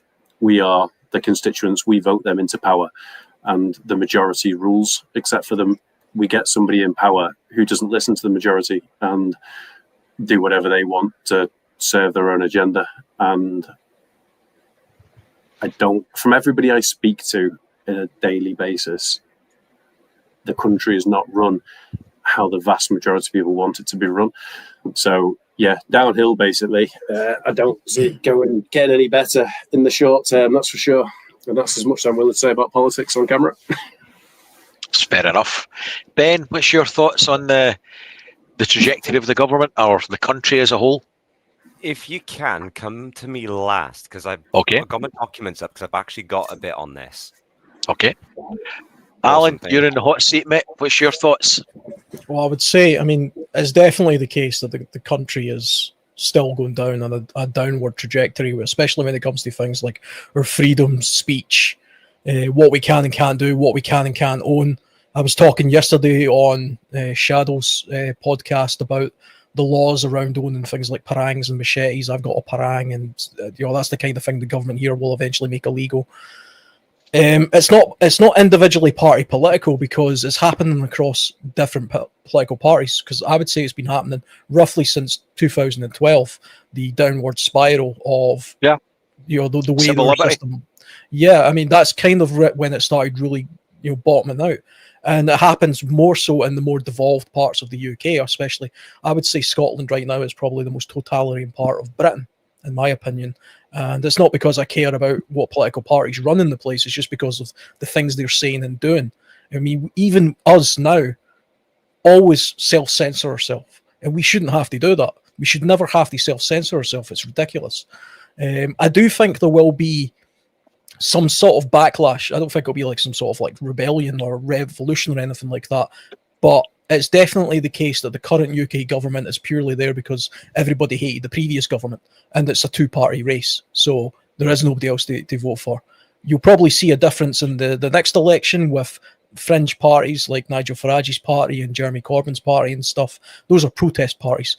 They'll eventually wean out and disappear, I think, as well. And it will eventually become back to normality. But in the meantime, I think we're in for 5-6 years of this kind of pish, to be honest. And as preppers or survivalists, the only thing we can do is try and get around it by, keeping some stuff to ourselves, which we have to do. That's the self-censorship aspect of it, keeping an eye on what's going on the horizon. But world events will probably change it. The election of Trump changed everything.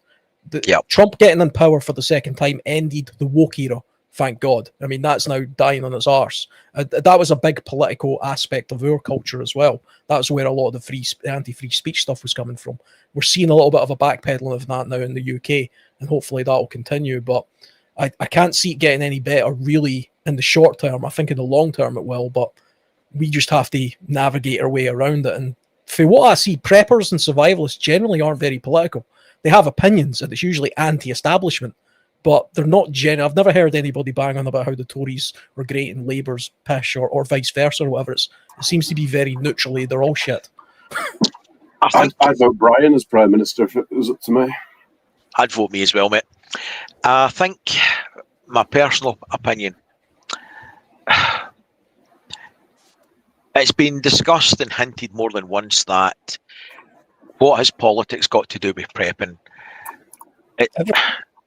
Everything, because who you vote in, or the 4 years, 5 years that they're in power, will directly affect your children at school, what they're taught, who teaches them, how likely you are when you flick the light switch that something will actually happen, where you'll have gas, your food prices, everything. So whilst it's not politically aimed or directed, it's just like Alan had said, as preppers, you'll have an opinion, and you should have an opinion. You're entitled to your opinion. We don't have to agree, but we should be aware of who's in charge, who may be in charge, and who was in charge, because this will shape what your preps may have to be. The current state of things,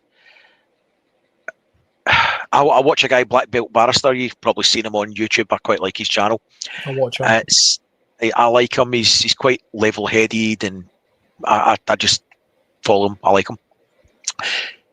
We're very much still in the case of hurty feelings. If you say anything and it hurts somebody's feelings, in Scotland they passed laws, you can be arrested for that. You can be lifted for hurting somebody's feelings. It's nuts. We talk about common sense, and yet you rarely encounter it in your day-to-day activities. We need to get common sense back into all facets of life. And until we do that, I think the UK is going to be an unpleasant place.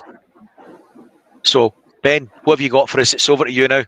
Thank you very much. And yes, while I have the hot seat. So basically, going back to the ECHR, the short take, the next 6 months is going to look bumpy but stable, because the way I've seen things go, the more peace that is spoken about, the more human rights that is spoken about, the more UN meetings there have been, there's been more increases in activity in Russia against Ukraine, and actively showing aggression against British, I think it was the British consulate or the Yeah, they blew it up. Yeah, they did. Yeah, they blew it up this week. There you go. So human rights obviously out the window in that regard, right? So for the next 6 months, so we're talking from, well, we know we're August going into September, so say September. Between now and March, I'd say it's going to be stable, but, and I hate to be the one to say this because then it's like, oh, you're pushing politics, but politics is going to be dominating most of the economic and human rights news. It's going to shadow most of it. So to the eyes of the public, it's going to be what we've seen now. It's like what Hawkins said. It's going to be what we've seen now. It's going to be a gradual destabilization, if you want, then, to do with Epping, since the council have unfortunately won the overrule. That, I think, would push more into the sort of civil war, not a proper civil war, but a civil war, in a sense, for mass protesting. Unrest, yeah. Thank you. Yes. And see the sheer volume of protests grow in mass. So, as for main state things such as energy bills, household bills, things like that, they're going to get worse. So you want a sort of 10-15% buffer in your wallet this winter, just in case. You never know. But no, next 6 months, unless something drastically happens with NATO and Russia, Ukraine, it's just going to be stable but shaky. Do you talk about civil unrest? Last night in my YouTube feeds, for the first time ever, I got a Tommy Robinson. Yeah, so did we. Did you? Yeah, for the first time ever. September 13th. I can't remember, to be honest. I had 3/4 of a bottle of gin at the time, but yeah, last night a Tommy Robinson thing came into my YouTube feeds, and I took notice of that for the fact that I thought, oh, that's quite inverted commas. If you can see my camera, you can. Right wing, to see that pop up, and I thought that's not very YouTube-esque to be pushing that sort of content out. And I questioned what was going on, really, to myself, thinking it's not YouTube-like, is it, to be doing that sort of stuff? But that was, pushing to my feed last night. It was come look at this. Unusual.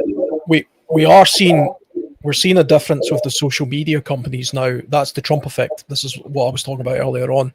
So at one point, you would never have seen something like that on YouTube or Facebook or anything, because it's 100% left-leaning, woke-leaning content, and that's not a conspiracy theory. They openly admitted that. That's literally just the direction they were pushing. Since Trump has come to power, they've started relaxing the boundaries as to, to try and level the game up a little bit. So now it's more a case of, okay, let some of this more right-leaning stuff in, whether it be Tommy Robinson or whoever else. I follow a podcast called the Dark Horse Podcast. If anybody follows that, it's not particularly. It's neither left nor right wing. He's a scientist. It's Brett Weinstein and his wife. They're scientists, they're biologists, but they talked a lot about COVID, and they had their YouTube account basically suspended for years during the COVID pandemic because they were kind of anti the vax and all that kind of stuff. They had nearly 500,000 subs at that point, I think, so it was a big deal to them. They, out of nowhere, last week got their account reinstated, and they talked about it on their podcast. Says that's interesting. Why did that happen? And so have many other accounts on YouTube started getting reactivated. And that is an indication. I mean, some people might say that's just nature healing, but it might also simply be a change in the political winds of what we're seeing. Okay. Have we got any other questions there, Hawkins, waiting in the wings? I got one from Philip. Who's Philip from our Discord, who says, with things heating up with Russia, China, talk of digital IDs, riots, etc., any particular prep focus / tips on other than winter prep? So, yeah, anything other than winter that relates to Russia, China, digital IDs or riots? We talk about personal opinion. We talk about preps. Preps doesn't always have to be buying more. Part of it should be maintaining what you've already got. So we sometimes neglect, we buy things and forget about it and don't maintain it. That could be something as simple as you go into your cupboard or your pantry and you get your tins, you give them a shake, you activate them, stop them settling, give them a little wipe down with a duster, put them back on the shelf. You make sure your power banks are charged, your generator, if you've got it, you've run it. All your food stocks and containers, there's been no little furry friends in about them. Where you store your things, there's no mouse droppings or anything. If you've got a generator, you've had it serviced before the winter time, you've got fresh fuel in it. So your radios are charged, or your radios have got batteries, the radios are wound up, your walkie-talkies are charged and tested. Everything that you've got, you've checked it. A note in your diary, on your phone. Prep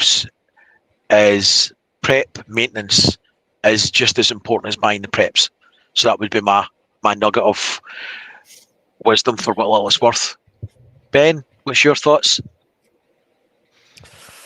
Hold on for a second. I just need to jump in here, right? Because if you look at the screen there, you can see Kelly I has just put up, can you prep for economic collapse? Gold isn't for everyone, blah, blah, blah, blah, blah. I do not see that in the YouTube chat. So I've got the YouTube chat open in a window, and I don't see his comment at all. Oh, I can't see any of them at the moment, sorry. So, and the funny thing is, when I'm messaging, I've noticed it twice now, my messages are going through 3 times. Well, I can't chat in the YouTube chat, so I've been banned for like 4 weeks now. I was saying to Brian earlier, whenever I type a message into the chat and what goes press enter, it won't send.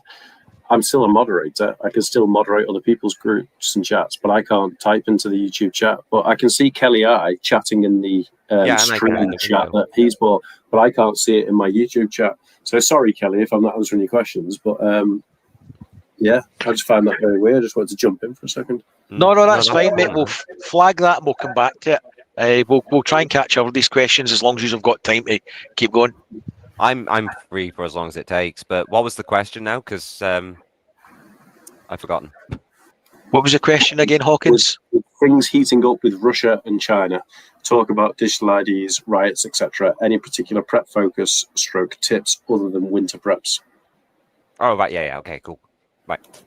So, being in our field of expertise, as we will say, not experts, but I mean it in the sense of we spend too much time watching the Ukraine and Russia conflict. That it's sad, really. But for us, our personal opinions, so take them as you will with a pinch of salt, people, but definitely get more essential preps in, food-wise. Like Brian said, with your tins, shake them down, don't let them settle. It's the quickest way that they'll start to go bad quicker than their expiry date.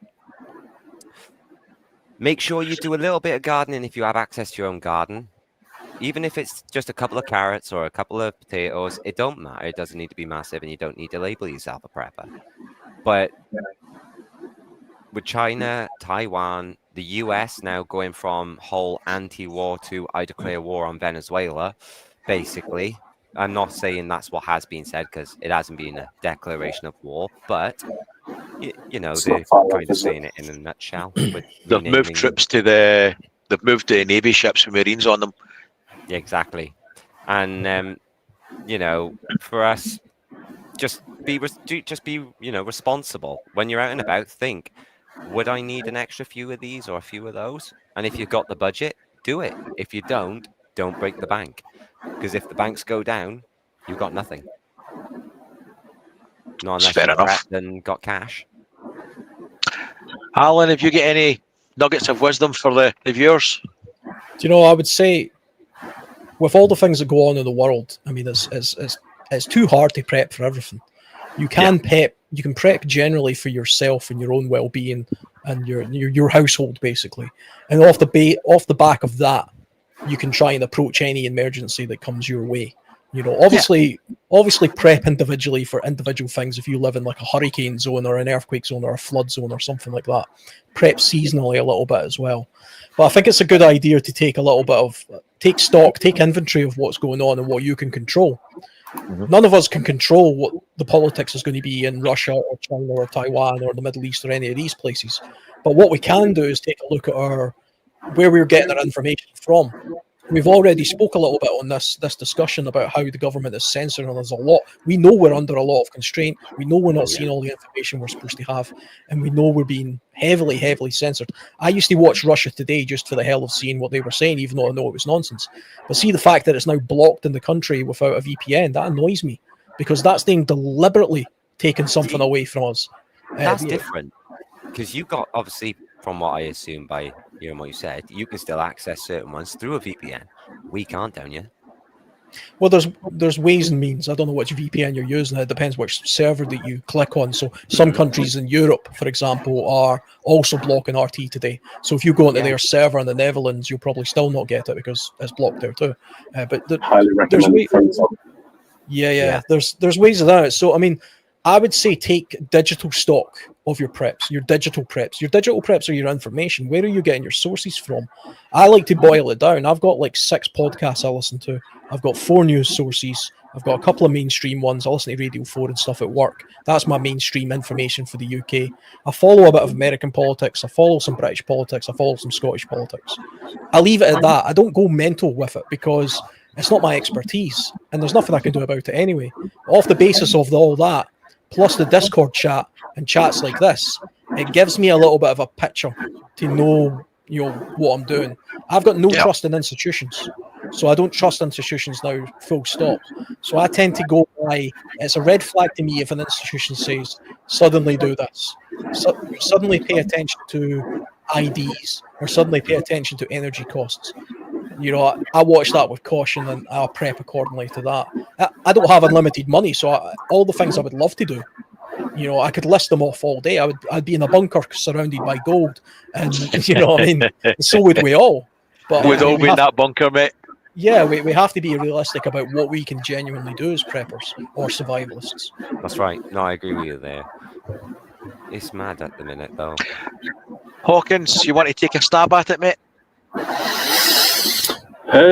Things heating up in Russia, China, and so little idea. Well, if it kicks off between China and Taiwan, then buy everything you need now. If it needs a microchip, buy it now, basically. I don't know. It's the same. You reach a level of prepping where you're happy with where you are, or you think you are, and then you tell your wife that you're happy where you are. And then 2 weeks happens, and you realize you buy something else. I want this or that, and again, it depends on your circumstances, doesn't it? Like my preps for this week was permanently mounting my Starlink in the back garden, running the wires down to the garage, and feeding it in, and having my backup internet essentially, which you might think. Is that a prep? Is it not? It's a prep in one way. What's a prep? Would somebody censor internet and Starlink still be it? I think, would Starlink still not be censored potentially because it's American? And if Elon Musk hates Starmer, if Starmer shut down the internet to the UK, would Elon Musk keep it open for any Starlink people potentially? But I don't know. You reach a level, don't you, where you're happy with where you are, and I'm reasonably there. But again, I keep finding things and going, oh yeah, I quite like that, and I'll buy that, and I'll buy two. Yeah, you know exactly what it's like, Brian. You always find something else, don't you? But as other than winter, yeah. So I think that's it. Other than winter preps, that's If China goes into Taiwan, and you talk Russia and China, and they go into Taiwan, then if you've not already got it and it's electronic, it's either going to go up in value massively, and you're not going to be able to get hold of it at all. So it depends. If you're more like Alan, who I don't think is much of a technology prepper, you'll be all right because you'll just happily live off a forest somewhere and whatnot. Although he's also realistic and he's got a kid, I think, and a missus, so they probably won't be too happy with it long term. But if you're an absolute tech freak like myself, then you'll realise that everything that you buy, like radios and this and that and da-di-da, it's all just going to skyrocket in price. So buy it when you can. So, yeah. Will we have a stab at Kelly's eyes question now then? Can you prep for economic collapse? Yeah. Gold isn't for everyone, or even silver. So what will people do for safe money? Copper. Go for it, Ben. Have a stab. Copper. The price of copper might be really low, but say it all goes completely to shit and the economy collapses. The one thing there's still a massive abundance of, which you can make a lot of things out of and still sell for tidy profit if you can make money, and you can still make money out. I think money was made from copper years ago. Copper. It's in boilers. It's throughout the houses.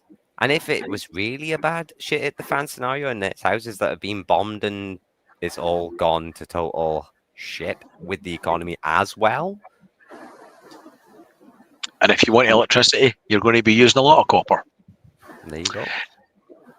Hawkins, what's your thoughts? It's just items, isn't it? So I've got a tiny bit of gold. When I say tiny bit, I mean like fingernail size pieces of those little 1 gram gold bars that you can buy. And I've got a couple of silver coins, and the idea was to keep buying them every month. But bloody babies are expensive, aren't they? So I stopped that a while ago. Might pick it up again soon, you never know. But if gold isn't for everyone, I think Ben's got something there. Copper is a valuable metal. But just useful items, if it was ever to go Pete Tong, if you've got, like I've got an ammo tin with about, 200 lighters in it. If you ever listen to that guy who survived in was it the Balkans? That guy who done the write-up, did you ever listen to that or read that? Don't heard that one, mate. Sarajevo. Oh, yeah. Did you ever read that, anyone? Oh, right, I'll have to find it. Basically, he was in, I don't know, the Balkans somewhere when all that shit went off in the 90s or whatever it was. And they all got kind of surrounded and couldn't leave their town or their city for like years. And they lived the shit hit the fan scenario. And the only people who survived were people who were in families, basically, and the families bound together. And basically, if you had a lighter or could sell a lighter, it was worth its weight in gold, literally.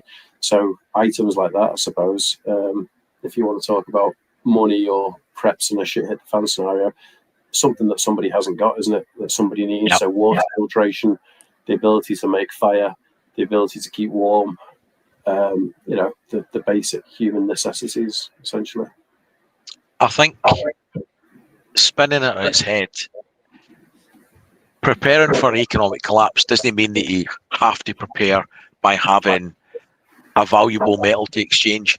It could be a product, because ultimately, if you have things that you would have bought with money and money has got no value, but you've bought the things that you would have bought with money, then you don't need to worry about an economic collapse, because primarily that's going to be power, food, fuel.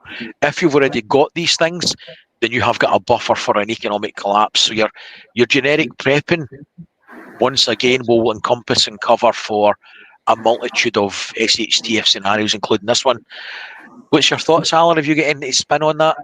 Yeah, that's definitely true. What you say. I mean, you can't eat gold and silver. I mean, that's the thing. And see, back in the pioneer days, I do lots of historical research into like the pioneers and things like that in the United States and medieval times in the UK, because that for me is the foundation of what survivalism is.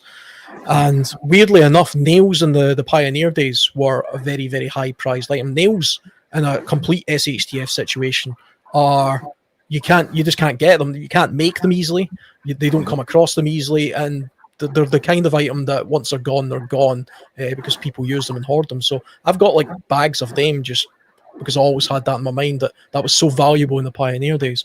Gold and silver. I mean, I've got a little bit as well. I mean, I've got. It's not for everybody. I've got some, these 1/10 silver coins. Here's some gold. The problem with this kind of stuff, right? Take a look at this. What's your address again? This is, you can't really see it well, but this is just 1/10 pure gold, right?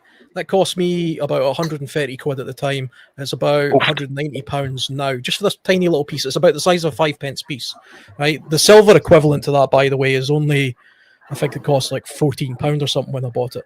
The problem is, in an SHTF situation, and I need some flour, a couple of bags of flour, and I go to the baker and I have this, which to my mind is worth 200 quid. He's going to say, yeah, I'll give you a bag of flour for it. Nobody knows what it's worth, do they? Exactly. Yeah, and so that system all over again. Which is why I kind of go with the little tiny bits of silver, which aren't really worth much, though. That's the problem. But if you're moving away from currency, then yeah, it's definitely the case to buy the things you need now that you think you would need to buy in the future. As it happens, I actually think economic collapse is quite likely. I think that's going to happen in this country very soon. I genuinely think we're going to see a massive economic collapse. I think we're going to see it in the next year. Alongside France. Yeah, yes. I think the national debt for the UK, Europe, and the United States is astronomical, and it's about to burst. Do you not think that Russia and China, who obviously are angels themselves, have not got themselves into quite the same levels of national debt as the West, and typically sit on quite large stockpiles of natural materials and minerals and gold and metals and things? I feel like from some of the speeches I've listened to from Putin and stuff, I sit there and think they kind of realise the writing's on the wall for us, and they're just sitting back and waiting for our world to collapse. Well, do you know why it is? It's because Russia and China have got something that the West hasn't got, and that is that they for 30 years. Yeah, they have a political system that can forecast and plan decades in the future because they have either dictatorships or communist party setups. So it's easy for China to say, okay, for the next 30 years we're going to play this game. Whereas in the UK, for example, we've got 4 or 5 year periods, and you can see they promise the world, and then the budget reality hits them in the face, and then it all goes to hell. Then they blame each other, and then you go through the political cycle again. How many prime ministers has there been since Putin's been president? Yeah, I mean, for him, it doesn't matter. They can play the long game. And see, to be honest, and this is controversial probably to the highest point, but China is just smarter than us. They're just smarter. They always have been. They've been poorer, but they're smarter. And because they've got the land mass, the population, and the know-how, they will get ahead of us eventually, and we're going to start seeing that soon. The one thing that we've got again, and that we have that they haven't got, and I think will in the long run be at their disadvantage, is they run the communist system, which I personally believe is a failed system. Even the Chinese version of it, which isn't the same as the old Soviet Union, their system eventually will collapse, and that'll happen. But who knows when that'll happen? Maybe they're the one example in the world. In the voice of Mel Gibson, we've got our freedom. You can't spend it though. I take it, going by the tone of the conversation, everybody in the chat has seen the recent articles about the French potentially having to go to the IMF for a bailout. Yep. And the market is pretty much saying that the UK will be on their coattails shortly thereafter if that happens. So for anybody that's watching the show that doesn't know, that is actually what's happening at the moment. The predictions and word in the street is that the French may need a bailout, primarily because of their very, very strong unionised, and it doesn't give them a lot of capital and headway as a government to make choices, unpalatable choices. So they don't have a lot of movement and wiggle room to make changes. So between that and their pension, they're in the crap a little with cash. And the UK is greatly different, and we are also running a huge budget deficit, and we are predicted to be following on their coattails shortly thereafter. So the question on a financial collapse may be more pertinent than we would like to believe, unfortunately. Yeah, it's not an if, it's a when. Yeah, On I mean, that note- there's lots of dispute about it because it was the Telegraph that originally ran with that story, and the BBC are already denying it, and so are a few other news outlets saying that it's just hysteria and stuff like that. But even without the IMF stuff, I think we're heading for a collapse anyway, because you only need to look at the debt numbers to realise that we spend more on the interest of our debts than we do on our defence. Yeah. Historically, when that's happened in any other country in the world, you've had a complete collapse. It has to collapse. I mean, imagine running your own personal household. Like, imagine paying your bank more interest than your house was worth and what you spent on everything else in your house. And more than you earn. Eventually, you're going to go bust. So Yes. are we. You know, the problem is the Chinese own a lot of the debt of the United States and the UK. So it might actually be a good idea for suddenly us to have a conflict with the people who hold the largest share of our debt so that we can write it off. You know, and you know, there's a big game going on in the world that we're not party to. We can only see on the fringes, and there's lots of much smarter people than me out there trying to work this stuff out. But you know, we're coming to a point somewhere, and to me, it looks like economic collapse or some sort of mass conflict, or both. You know, I said this in Discord the other day. I see that coming, and I'm not generally one of these people that thinks the DX is around the corner. I really am, but something's happening, and historically something does happen eventually. It's just a matter of time, you know, and we're long past the sell by date for it happening to us. Yeah, but we touched on it in Discord, me and you, literally a couple of days ago, and it's like you said to you then, and on WhatsApp, it's not just the UK but the EU as well is in a sprint, and they have been in the last 6 months, where China, Russia, and North Korea, I believe, are all in the endurance race, in a sense. If you look back over history, those three main have always dragged their heels but come out on the best end, in a sense, of both economics and investment. We're still in mass debt, and we're shelling out. What was it we shelled out recently on the new air defense systems we had that we just purchased? It's a drop in the ocean of what the military budget should be, and it's largely lipstick in a pig, because with the saturation of air defense systems that's going on in Ukraine at the moment, we're buying technology that was primarily built to fire an expensive missile at an expensive plane, and therefore the figure stacked up.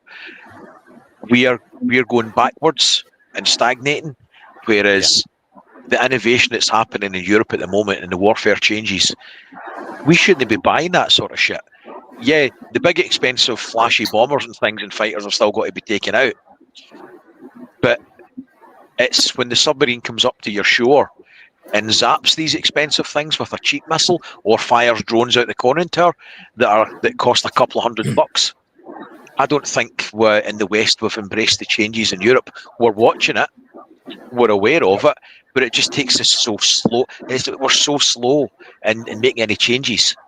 So we've seen what the Ukrainians did to that Russian airport with with a truck full of drones. They wiped out billions of dollars worth of bombers. And then not long after that, I remember watching that and thinking, surely places like Grise Norton will stick all their stuff in hangars now, you know, as a safeguard. And then we get bloody climate protesters or Palestine protesters, whatever they want, literally just running in with electric scooters and throwing paint over them. Now, imagine that was an incendiary device or a drone or something else. And they even got away. They didn't even get caught until God knows how many days afterwards. We're And that'll incredibly have been vulnerable. watched. We're stuck in the Yeah. Stone Age when it comes to this stuff. Yeah, massively. Sky Saber, I think we've only got about 9 active systems. 8 or 9, and one of them's not even in the country. And assuming that those ones work, we don't even have a fraction, not even a fraction of the air defence that Ukraine's got at the moment. It's embarrassing and worrying in the same breath. But that aside, will we move on if there've any more questions? Hawkins, what's the story? I've not seen any more, mate. Unless anybody throws any in the chat now with caps on them. But I think my chat's filtered, mate. I don't see anywhere near the amount of comments that I see in the bottom of the live screen now. Unless somebody's getting. Oh, you go. Sorry, Ben. On you go, buddy. It's only a quick one because I don't think I've actually heard anyone mention it. It's a bit of a simple one, even for the chat. So I want to see if chat knows.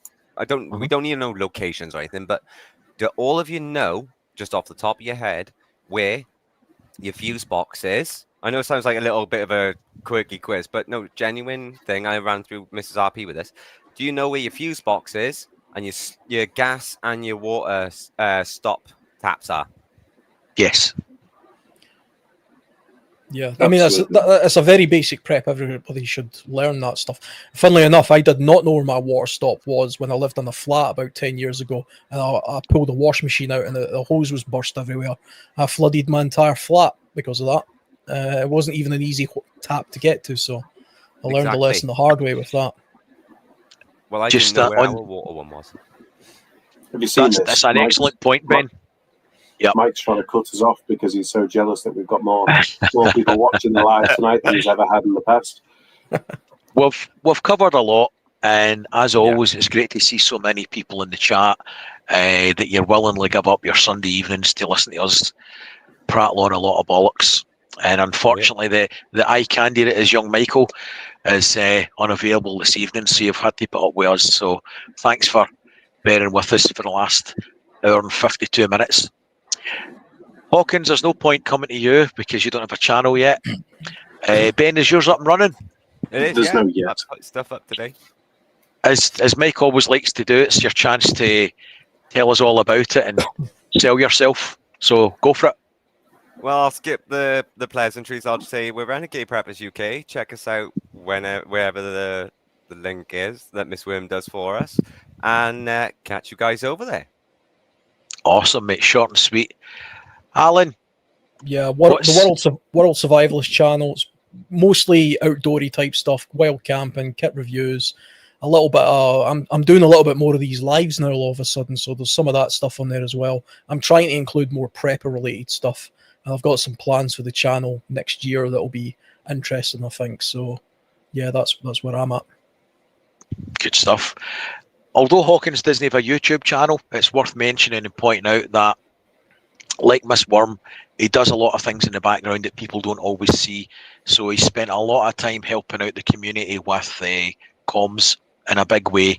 So the radio plan and different things, and a lot of the information Mestastic on Discord has been down to his efforts. So thank you very much, sir, for your hard work as always. Thanks, Hawkins. And my sarcastic sense of humour on Discord.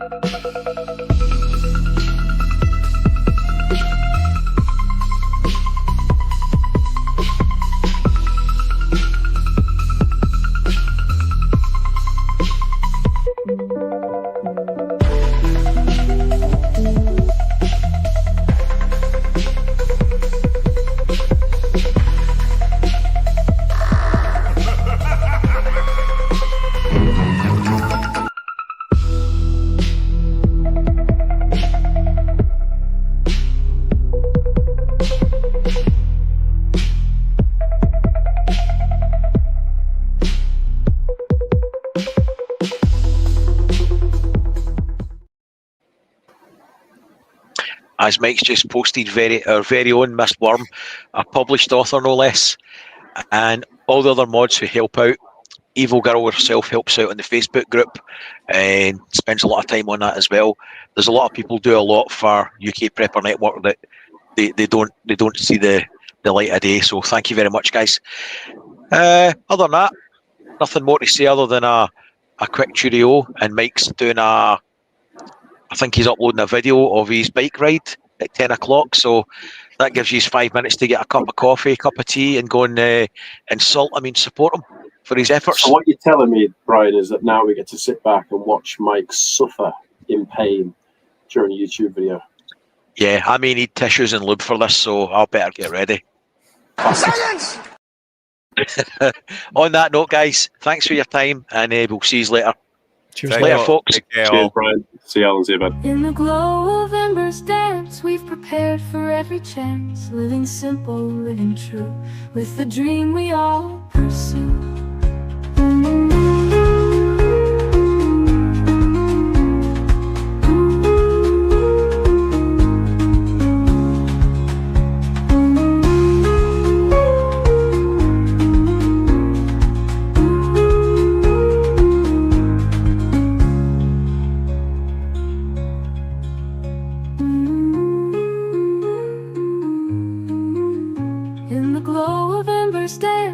Prepared for every chance, living simple, living true, with the dream we all pursue.